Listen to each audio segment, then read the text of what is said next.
A lot of teams are starting to scheme us. They know what we like to do up front, and they try to use it against us pretty much. And it comes down to leveraging in the back end. Trying to limit those big plays, just scoring through the middle.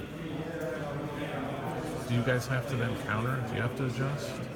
Yeah, it's like a cat and mouse game. We make adjustments during halftime, during the course of the game, but sometimes you can only make so many adjustments. That's why you got to come back after the game, watch the film, and try to, think what other teams will use against you that worked against you in the past.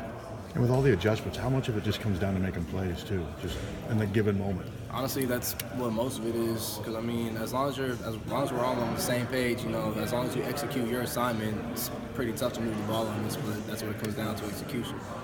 Grant seems like a pretty dynamic player for them. Is that a guy you guys gotta just really key in on? Yeah, we definitely are trying to know where he's at all times. They definitely like to feed him the ball, quick game, giving him jet motions. He has his own wildcat package, so he's definitely going to be a factor in the game. Was film difficult Sunday?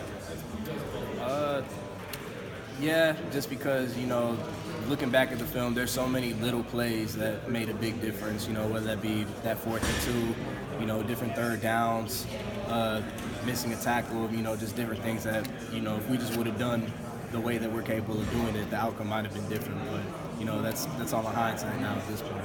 Were they a little different in person than they were on film? You can only see so much. Were they quicker when you got out there?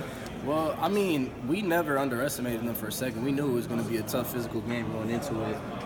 I felt like we had good preparation during practice. We had all guys running to the ball. We were hitting pretty good. But, come game time, it was just, I don't know, it just came down to them wanting more than this. The corrections you've got to make, does that have to come from a self-motivated place? Or is that something you have to rely on the coaches for? Or I guess what more of it is it, I guess? I guess it's a combination of both. It comes down to coach putting us in the best play possible for, that particular play. And it comes down to us just wanting to beat our men, wanting to execute our job to the best that we can.